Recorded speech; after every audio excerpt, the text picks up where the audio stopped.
Shalom and welcome to the Return to Zion with Keren Hayesod. I'm Eliezer Moody Sandberg, World Chairman of Keren Hayesod, the leading official fundraising organization for the State of Israel. This is the story of the biggest aliyah in Israel's history from the former Soviet Union.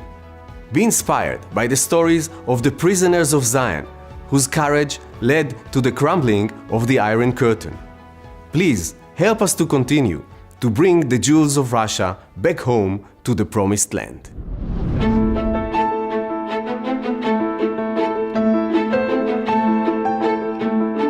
Since the beginning of the 20th century, supporters of Keren Hayesod spearheaded the efforts needed to establish the first independent Jewish state after 2,000 years of exile. For Jews across the world, Keren Hayesod helped forge a new age of hope, making the dream of 2 millennia come true.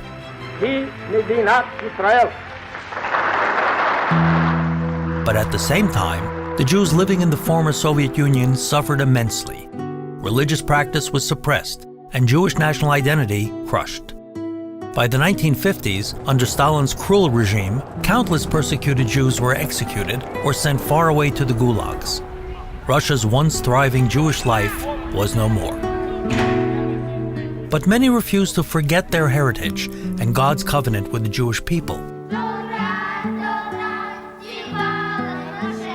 Secretly, they studied Hebrew and the Torah. They covertly practiced holiday celebrations. And above all, they dreamt of returning to the Jewish homeland, to Israel. Aware of the consequences, many still applied for exit visas.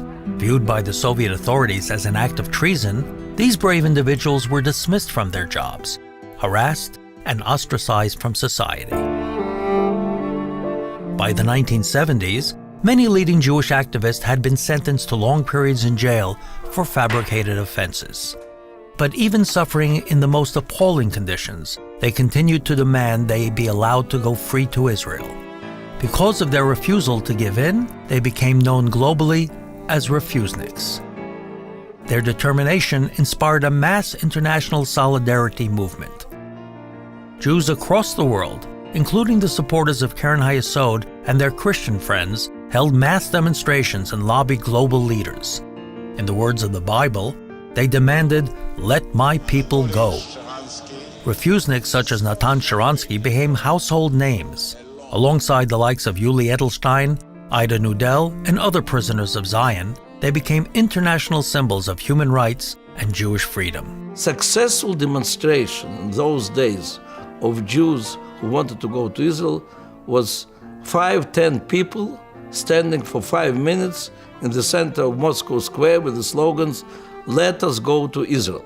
The more people know about demonstration, the more chance that KGB, secret police, will know. Then there will be no demonstration.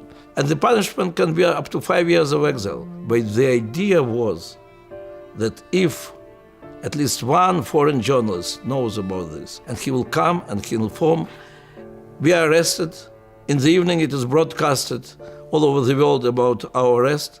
Next day, hundreds of thousands of Jews all over the world go on their demonstrations, demand from their governments to act. And that's how we were organizing this struggle. By the end of the 1980s, the pressure began to pay off. Sharansky became the first political prisoner released by Soviet Premier Gorbachev. Sharansky and his comrades were welcomed to Israel as heroes, bringing to life the prophecy of Zechariah, "I will return to Zion and dwell in Jerusalem." When Communist Russia collapsed in the early 1990s, over 1 million Jews followed these prisoners of Zion to Israel.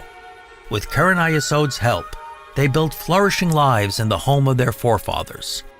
Those who once languished in Russian jails became influential Israeli leaders. Sharansky served as a 4-time minister and deputy prime minister. After being imprisoned for 3 years in Siberia, Yuli Edelstein is now current Speaker of Israel's parliament. Ida Nudel remains a leading social activist and a powerful Israeli public voice. The legacy of the prisoners of Zion will truly continue to shine bright for many years to come. And yet, there's so much more work to be done to help bring more Jews from Russia back home to Israel. Keren Hayesod remains at the heart of this mission. Now is your chance to join us in supporting the next wave of Aliyah from Russia and be part of history in the making. Let's bless Israel together. To donate and get information, call us at 1-800-505-1665 or visit our website at www.khisrael.org.